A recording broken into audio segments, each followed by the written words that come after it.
उन दोनों की जमती नहीं है क्योंकि दोनों रानी बनना चाहती है इस घर की।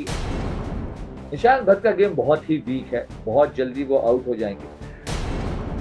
अगर वो करण कुंद्रा के साये में खेलेंगे, फॉलो करेंगे तो उनका गेम भी जीरो हो जाएगा। प्रतीक सेजपाल एंटरटेनमेंट के नाम पर जीरो है। मेरा रिश्ता सही था, गेम के लिए मैंने उन्हें बहन नहीं बनाया। अगर गेम के लिए बहन बनाता तो मैं उन्हें बहन बनाता। उन्होंने मुझे अपना भाई बनाया, तो ये गेम के लिए नहीं था। गेम में मैं हमेशा उनसे आगे ही था। कोई गेम नहीं है, उसका गेम बहुत प्रेडिक्टेबल है। अब तो उसको वाइल्ड कार्ड आने के बाद उसे समझ में भी नहीं आ रहा कि मैं करूं क्या, कैसे दिखूं। मुंबई का गली बॉय बिग बॉस के घर तक पहुंचा अपनी काबिलियत पर। बिग बॉस के घर से निकलकर ये शेर आ गया है लहरे नेटवर्क पर। इस चैनल को लाइक, शेयर और सब्सक्राइब जरूर कीजिए। नमस्कार दोस्तों, मैं हूं मुकेश शर्मा और आपने देखना शुरू कर दिया है लहरे नेटवर्क। बिग बॉस जैसे बड़े रियलिटी शो में ये व्यक्ति सीना ठोक कर घर में गए थे और जितने भी गेम ये खेल रहे थे सीना ठोक कर खेल रहे थे। और आज जब ये बिग बॉस के घर के बाहर हैं, तब भी इस सच को उन्होंने सीना ठोक कर स्वीकार किया। मैं किसी और की नहीं बल्कि विशाल कोटियन की बात कर रहा हूं। स्वागत है विशाल आपका लहरे नेटवर्क पर। थैंक यू सो मच, बहुत बहुत धन्यवाद। घर के अंदर थे तो घर के अंदर तो बवाल मच ही रहा था, घर के बाहर भी आपके नाम का हल्ला था। अब आप घर के बाहर हो तो घर के अंदर भी आपका नाम लिया जाता है और बाहर तो हो ही रहा है जो हो रहा है। क्या कैसा लगता है ये? जब मैं घर के अंदर था तो कोने कोने में मेरी बात हो रही थी। जब घर के बाहर हूँ तब भी घर के अंदर मेरी बात हो रही है। मुकेश, बात उसी की होती है जिसमें कोई बात होती है। तो मुझ में कोई बात होगी तभी सब लोग मेरे बारे में बात कर रहे हैं। बहुत अच्छा लगता है जब मैं ट्रेंड होता हूँ। मुझे तो ट्रेंड क्या है ये नहीं पता था। मेरा ट्विटर अकाउंट भी मेरे जाने के पहले बना था। मैं बाहर आया, किसी ने कहा यार तू 3 दिन से ट्रेंड हो रहा है भाई, क्या किया, क्या है तूने।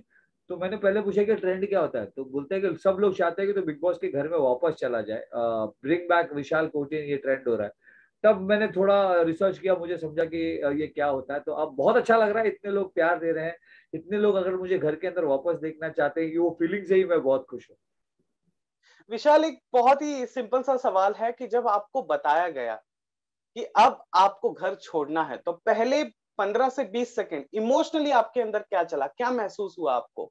सबसे पहले जेन्युइनली ये महसूस हुआ कि अब मैं सुबह की गुड मॉर्निंग नहीं बोल सकूंगा, रात का विश्लेषण नहीं दे सकूंगा, अपनी जनता तक नहीं पहुंच सकूंगा। सबसे पहली फीलिंग वही थी। फिर आहिस्ते आहिस्ते सिंक इन हुआ कि अब मुझे इस घर में वापस आने का शायद मौका मिले। ये घर पूरी तरह से एक बार मैंने देखा। मैंने अपने दोस्तों को गले लगाया, मैंने अपनी बहन को गले लगाया। उसके बाद एक कविता थी जो 3-4 दिनों से मैंने क्योंकि वहां लिखने के लिए कुछ नहीं था मन में, आम जिंदगी में मैं लिखता हूँ कविता। तो उस घर के अंदर कविता वो याद कर रहा था। वो कविता उसी दिन सुबह पूरी हुई थी। ये ऐसी मेरी किस्मत है। और जाते जाते मैं वो कविता घर वालों को सुना कर निकला। जब मैं घर से निकला, मेरे होठों पर मुस्कुराहट और सबके आंखों में आंसू थे, और यही इस घर के अंदर की मेरी कमाई थी। विशाल, आपको बिग बॉस के घर में जाना क्यों था? अम, क्या है ना कि मैं 20 साल से काम कर रहा हूँ, पर टेलीविजन में होता यह है कि हर कोई आपको आपके कैरेक्टर के नाम से जानता है। तो कोई मुझे बीरबल बुलाता था, कोई मुझे रावण बुलाता था। विशाल कोटियन मुझे कोई नहीं बुलाता था। मेरी फैन फॉलोइंग ठीक ठाक थी, हर जगह जाता था लोग मुझे पहचानते थे, पर कैरेक्टर के नाम से पहचानते थे। अब मैं कहीं भी जाता हूं तो लोग विशाल कोटियन बोलकर झुंड में मेरे पीछे भागने लगते हैं। बस इसी के लिए मैं बिग बॉस में जाना चाहता था, क्योंकि नाम ऐसा करो कि काम बन जाए, और काम अच्छा। ऐसा करो कि नाम हो जाए। अच्छा, आप बिग बॉस के घर में अगर लौटते हैं तो इसके पहले ही आपने बताया कि आपकी बहन थी, पर जो हम देख रहे थे तो जितना झुकाव आपकी तरफ से था शमिता शेट्टी के लिए, उतना उनकी तरफ से नहीं था। उन्हें गेम खेलने के लिए सपोर्ट की जरूरत नहीं थी जो आप उनके सपोर्ट थे, और ना ही आप उनके प्रायोरिटी थे। तो आप क्या थे? शमिता शेट्टी के साथ आपका रिश्ता क्या था? वो जो भाई बहन का रिश्ता है उसका स्तर क्या था?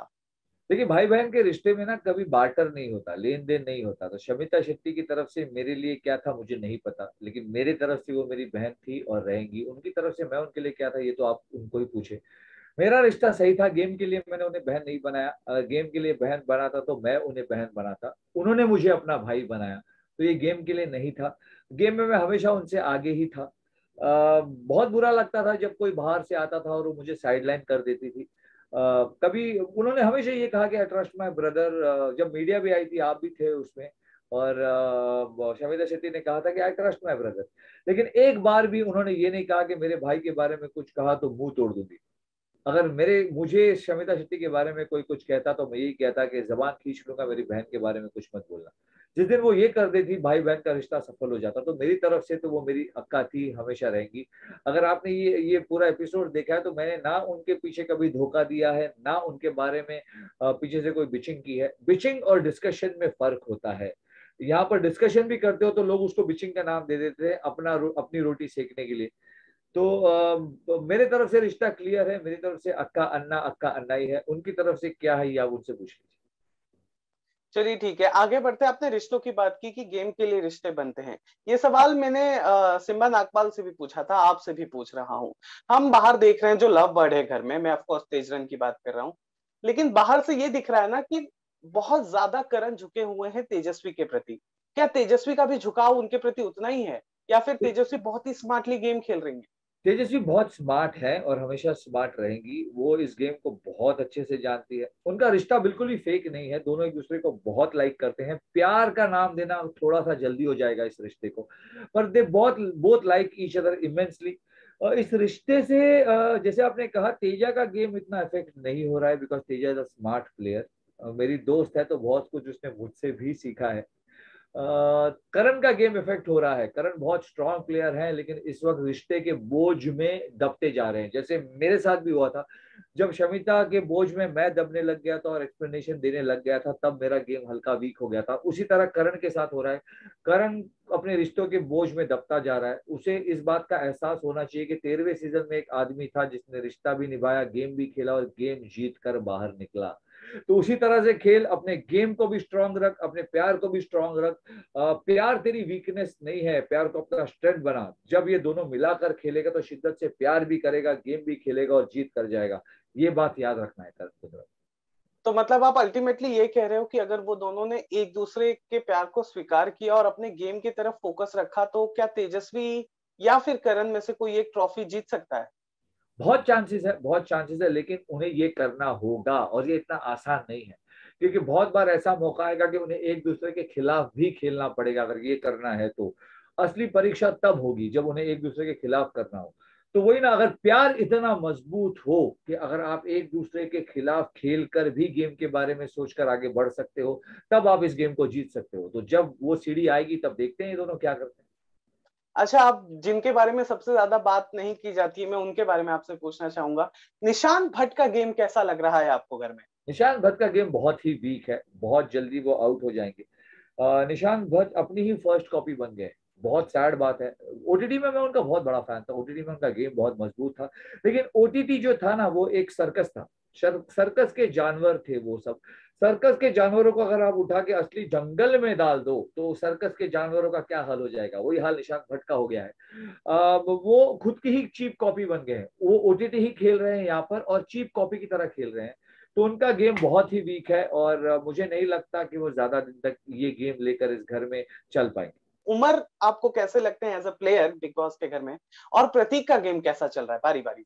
इंडिविजुअल प्लेयर की बात करें तो उमर इस वक्त इस घर के सबसे स्ट्रांग प्लेयर है। लेकिन उमर को इस बात का एहसास करना बहुत जरूरी है कि वो तब तक स्ट्रांग है जब तक वो सोलो खेले। अगर वो करण कुंद्रा के साय में खेलेंगे, फॉलो करेंगे, तो उनका गेम भी जीरो हो जाएगा।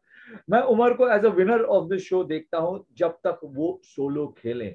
उन्हें इस बात का एहसास होना चाहिए कि he is a leader and he should stop being a follower. Prateek का कोई गेम ही नहीं है, प्रतीक का वन साइडेड गेम है। प्रतीक इतने सालों से जो कर रहा है इस गेम में भी वही कर रहा है। वो एंग्री यंग मैन का एक टैग लेकर चल रहा है। उसे एंग्री यंग मैन दिखना अच्छा लगता है। वो एक जब भी कोई लड़कियों से मिल जाती है वो एक इमोशनल साइड दिखाने की कोशिश करता है। तो उसका कोई गेम नहीं है, उसका गेम बहुत प्रेडिक्टेबल है। अब तो उसको वाइल्ड कार्ड जाने के बाद उसे समझ में भी नहीं आ रहा कि मैं करूं क्या, कैसे दिखूं। मैं छोटे छोटे मुद्दों पर, राशन के मुद्दों पर, झाड़ू के मुद्दों पर, टॉयलेट के मुद्दों पर कैसे लड़ूं, क्योंकि अब वो उसमें किसी को इंटरेस्ट नहीं है। प्रतीक सेजपाल एंटरटेनमेंट के नाम पर जीरो है और इस गेम में एंटरटेनमेंट करना भी बहुत जरूरी है। इस वजह से प्रतीक नागपाल का गेम बहुत वीक ओके। अच्छा, मुझे ये बताइए कि ये जो तेजस्वी और शमिता शेट्टी का जो घर में तनाव चल रहा है, जो तू तू मैं चलता है, कभी आपको लेकर, कभी करण को लेकर, या कभी किसी और को लेकर, ये किस हद तक सच्चा है, या फिर ये सिर्फ गेम के लिए हो रहा है? नहीं, वो कहते हैं ना कि दो रानियां एक कुर्सी पर साथ या एक महल में साथ नहीं रह सकती। तो इस बिग बॉस के घर की ये दो रानियां हैं, और इनके बीच में सबसे ज्यादा मैं फंसा हुआ था, क्योंकि एक साइड मेरी बहन थी, एक साइड सबसे अच्छी दोस्त थी। एक बार उन्होंने मुझे फंसा भी दिया और मुझे कहा कि हम दोनों के बीच में एक को चूज करना हो तो किसको करेगा। मैंने अपना दिमाग हमेशा की तरह लड़ाया और कहा कि एक मेरे लिए पूजा की थाली है और एक मेरे लिए भगवान का प्रसाद। और थोड़ी देर के बाद इन्होंने रियलाइज किया कि ये तो हमें उल्लू बना रहा है, और मेरे पीछे दौड़ने लग गई। तो उन दोनों की जमती नहीं है, क्योंकि दोनों रानी बनना चाहती है इस घर की, और दोनों जब रानी बनना चाहती हैं तो तनाव तो रहेगा। तो विशाल, मेरा अंतिम सवाल आपसे ये है कि आप अपनी जर्नी को कैसे डिस्क्राइब करेंगे?